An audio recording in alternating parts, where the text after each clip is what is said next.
Oui, elle est inédite. Bah, d'abord parce que l'Europe, elle est très jeune, hein. L'Europe, c'est 1957.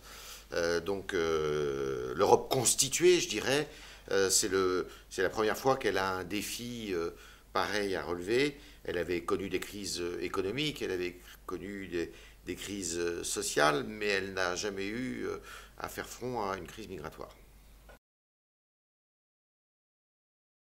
Alors c'est vrai, et c'était le sens d'ailleurs de ce que j'ai dit tout à l'heure, c'est qu'il n'y a eu aucune anticipation. C'était tout à fait probable qu'il y ait ce mouvement. Pourquoi? Parce que bah, il y a un écart qui est évident entre le nord et le sud, que la mondialisation fait que bah, on voyage beaucoup plus facilement, c'est-à-dire que les populations des pays pauvres peuvent plus facilement se déplacer. Et puis troisièmement, on a vu des pays à bout de souffle, enfin dont les régimes étaient à bout de souffle, dont la Tunisie, la Libye, la Syrie et d'autres, eh bien, exploser, qui fait que ces pays-là maintenant sont traversés par des guerres civiles, enfin pas la Tunisie, mais c'est bien compliqué, et que leur population essaye d'échapper au pire.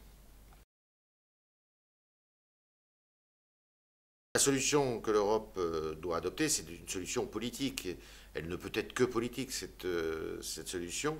Et pour ça, eh bien, il faut que d'abord les Européens, les responsables européens se rassemblent et qu'ils prennent des initiatives. Et l'une des initiatives, en dehors de toute la gestion des frontières, des aides sociales et tout ça, c'est d'abord et avant tout la coopération qui doit être mise en place vis-à-vis justement des partenaires, parce que de toute manière ce sont des partenaires de l'Union européenne.